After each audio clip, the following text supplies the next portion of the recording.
Проснувшись в уютной деревушке, мы с предвкушением ждали отправления на паром. Прогулка по набережной позволила сделать последние фотографии на фоне живописных пейзажей. Серое небо хмурилось, и холодные капли дождя стучали по палубе, когда мы ступили на паром в Люси-Ботне. Горячий кофе на пароме согревал не только руки, но и душу, даря ощущение уюта. Дождь постепенно стихал, и фьорд стал во всей красе. Ледяные воды фьорда хранят множество тайн и легенд, рассказывают о могущественном тролле, жившем в скалах, чей гнев обрушался на людей в виде шторма. Говорят о прекрасной принцессе, чей замок был скрыт в тумане, и о храбром рыцаре, который рискнул его найти. Вслушиваясь в шум ветра, мы пытались разгадать тайну фьорда, угадать в его очертаниях лица героев легенд. На борту царила атмосфера умиротворения. Пассажиры, завороженные красотой фьорда, фотографировали и наслаждались свежим воздухом. Взгляд скользил по отвесным скалам, украшенным водопадами, словно сошедших с небес. Изумрудная гладь фьорда, омываемая лучами солнца, завораживала своей красотой. Забыл рассказать вам о самом фьорде. Люси-фьорд – это фьорд длиной 42 километра, расположенный в юго-западной Норвегии в регионе Рюффельке. Он известен своими крутыми склонами, водопадами и очаровательными деревушками по берегам. Самая известная достопримечательность – это Прекюстурен – скала проповедника. Люси-фьорд испещрен пещерами, многие из которых доступны для посещения. Одна из самых популярных пещер протяженностью 4 километра.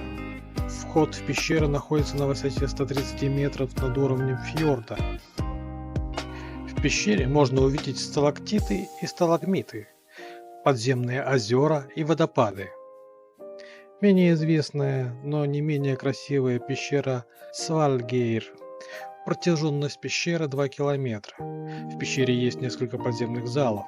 В одном из залов находится подземное озеро с кристально чистой водой.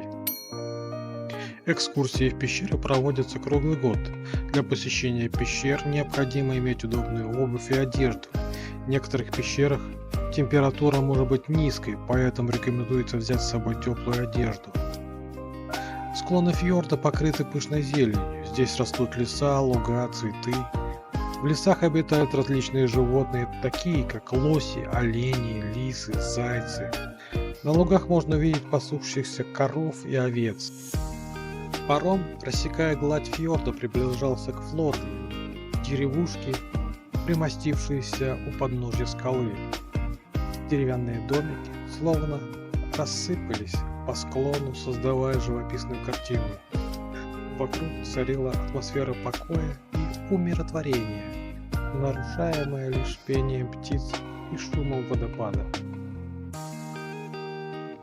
О деревне Флорли ходит множество легенд.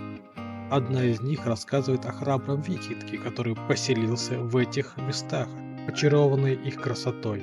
Говорят, он построил здесь дом и основал деревню, назвав ее в честь своей возлюбленной.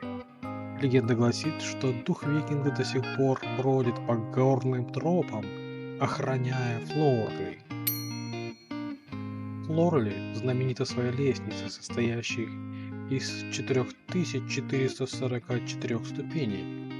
Она была построена в 1908 году для рабочих, обслуживающих электростанцию.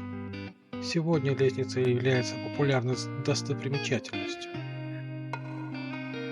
Подъем по ступеням – это не только испытание силы и выносливости, но и возможность насладиться изумительным видом, открывающимся на фьорд с высоты горы.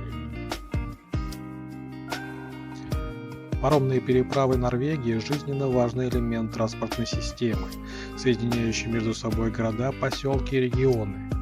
Без паромов многие населенные пункты были бы изолированы, что негативно сказалось бы на их развитии. Паромные переправы играют важную роль в экономике Норвегии. Они обеспечивают перевозкой грузов, товаров, людей и туристов. Паромы – часть туристической инфраструктуры. позволяющий путешественникам знакомиться с фьордами, горами и другими достопримечательностями. Паромные переправы – это не просто транспорт, это часть жизни людей. Они обеспечивают связь между людьми, живущими по разным сторонам фьордов. Паромы – это символ норвежской идентичности, часть истории, культуры страны. Правительство Норвегии уделяет большое внимание развитию паромных переправ.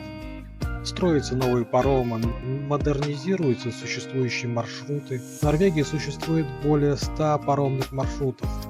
Паромы перевозят около 50 миллионов пассажиров и 10 миллионов тонн грузов в год. Самый длинный паромный маршрут в Норвегии – это маршрут Hurtigruten, который проходит вдоль побережья страны. И вот мы приближаемся к мосту через Лоссефьорд.